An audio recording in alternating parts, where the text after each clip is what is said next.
การกำกับพฤติกรรมของลูกแน่นอนว่าพ่อแม่จะต้องมีบทลงโทษหรือว่าวิธีการลงโทษที่เคยใช้กับลูกของตัวเองและเราจะรู้ได้แนวใดว่าวิธีการลงโทษที่เราใช้อยู่บ่ได้เป็นผลให้ต่อร่างกายและจิตใจของลูกเขาก่อนการลงโทษลูกแต่ละครั้งพ่อแม่จะต้องรู้ก่อนว่าการลงโทษนี้จะเกิดขึ้นเพื่อจุดประสงค์อันใดจุดประสงค์ที่1ในการลงโทษลูกก็คือเพื่อยุติพฤติกรรมที่บ่พึงประสงค์จุดประสงค์ที่2แม่นเพื่อให้ลูกได้เรียนรู้จากความผิดพลาดของตัวเองเพื่อป้องกันบ่ให้เกิดการผิดพลาดแบบนี้ซ้ำอีกพ่อแม่จะต้องมีการสื่อสารอย่างชัดเจนกับลูกเพื่อบอกให้ลูกรับรู้และเข้าใจว่าเหตุผลใดลูกจึงถูกลงโทษและมันจะดีที่สุดถ้าว่าการลงโทษลูกแต่ละครั้งเป็นไปตามข้อตกลงที่พ่อแม่ได้สร้างไว้กับลูกก่อนหน้านี้นั่นก็หมายความว่าพ่อแม่จะต้องมีการสร้างกฎกติการ่วมกันกับลูกก่อนเพื่อแจ้งให้รู้ว่าพฤติกรรมใดที่ลูกควรเฮ็ดสิ่งใดที่ลูกบ่ควรเฮ็ดถ้าลูกบ่สามารถเฮ็ดได้ตามสิ่งที่ตกลงกันไว้พ่อแม่จะมีบทลงโทษแบบใดสิ่งนี้จะต้องเกิดขึ้นก่อนเพื่อบ่ให้การลงโทษแต่ละครั้งเป็นไปตามอารมณ์ความรู้สึกของพ่อกับแม่และมันจะนำไปสู่การต่อต้านถ้าว่าสิ่งใดที่ลูกบ่เข้าใจเขาจะต่อต้านทันทีถ้าพ่อแม่มีการสร้างกฎกติการ่วมกันกับลูกการลงโทษจะบ่ได้เป็นไปตามอารมณ์ความรู้สึกของพ่อแม่แต่มันเป็นไปตามข้อตกลงที่ได้สร้างมาร่วมกันและลูกเองจะเข้าใจรับรู้ถึงความผิดพลาดของตัวเองและเขาจะให้ความร่วมมือในการลงโทษแต่ละครั้งวิธีการลงโทษลูกที่จะบ่เป็นภัยต่อร่างกายและจิตใจของลูกนั่นก็คือจะต้องหลีกเลี่ยงการใช้ความรุนแรง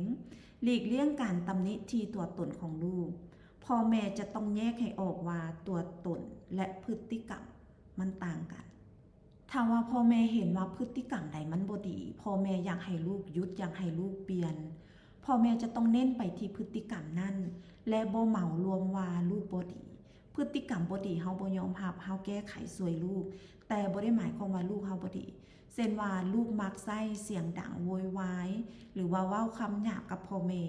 คือสิ่งนี้เป็นพฤติกรรมที่เฮาบ่ยอมรับเฮาจะต้องให้ลูกเฮาปรับและเฮาบ่เหมารวมว่าลูกบ่ดีนี่คือการแยกระหว่างตัวตนกับพฤติกรรมและการลงโทษลูกจะต้องบ่เป็นการประจานเพื่อให้เกิดความอับอายขายหน้าคือที่เฮาเว้าไปก่อนหน้านี้ว่าจุดประสงค์ของการลงโทษลูกแม่น1แม่นเพื่อหยุดพฤติกรรมที่บ่พึงประสงค์2แม่นเพื่อให้ลูกได้เรียนรู้จากความผิดพลาดของตัวเองและป้องกันบ่ให้เกิดความผิดพลาดซ้ำขึ้นอีกสมองของคนเฮาจะเกิดการเรียนรู้สิ่งใหม่ๆก็ต่อเมื่อเขารู้สึกมั่นคงปลอดภัยไว้ใจได้ถ้าว่าพ่อแม่ใช้ความรุนแรงตำหนิลงโทษรุนแรงหรือว่าการประจานให้เกิดความอับอายขายหน้าลูกจะบ่มีการเรียนรู้จากความผิดพลาดของตัวเองแต่เขาจะเข้าสู่การต่อต้านเพื่อปกป้องตัวเองการลงโทษที่จะช่วยให้ลูกเขาได้เรียนรู้จากความผิดพลาดของตัวเองก็คือเปิดโอกาสให้เขาได้รับผิดชอบต่อความผิดของตัวเองกรณีที่ลูกไปเฮ็ดสิ่งของคนอื่นเสียหายลูกจะต้องได้หาวิธีว่าจะสดเสยคืนแนวใดลูกที่เป็นวัยเด็กเฮ็ดน้ำความแม่บอกว่าเอาผ้ามาเสร็จนี่คือการลงโทษที่ให้ลูกได้รับผิดชอบต่อความผิดของตัวเองพ่อแม่บอกว่าถ้าลูกใช้เวลาเกิน2ชั่วโมงต่อมื้อในวันเสาร์อาทิตย์ในการอยู่หน้าจอพ่อแม่จะยึดโทรศัพท์เวลาที่ลูกเฮ็ดผิดพลาดมาพ่อแม่จะต้องยึดทันทีเพื่อให้เขารู้ว่านี่คือความผิดที่ลูกจะต้องได้รับผิดชอบวิธีการลงโทษอีกแบบหนึ่งที่จะเฮ็ดให้ลูกเขาได้เรียนรู้จากความผิดพลาดของตัวเองก็คือการตัดสิทธิ์ที่เขาจะได้ตัวอย่างว่าในทุกๆอาทิตย์พ่อแม่อนุญาตให้ลูกได้ใช้โทรศัพท์2ชั่วโมงต่อมื้อในวันเสาร์อาทิตย์แต่บังเอิญว่าลูกได้เฮ็ดความผิดพ่อแม่สามารถตัดสิทธิ์นี้ออกไปหรือว่าตัดสิทธิ์ในการเฮ็ดกิจกรรมใดที่ลูกมักที่พ่อแม่ได้อนุญาตมาตลอดแต่เฮาเอามาเป็นบทลงโทษว่าถ้าลูกมีความผิดพ่อแม่จะตัดสิทธิ์ในส่วนนี้ออกไปนี่คือตัวอย่างในการลงโทษเพื่อที่จะเฮ็ดให้ลูกของเฮาได้มีการเรียนรู้จากความผิดพลาดของตัวเอง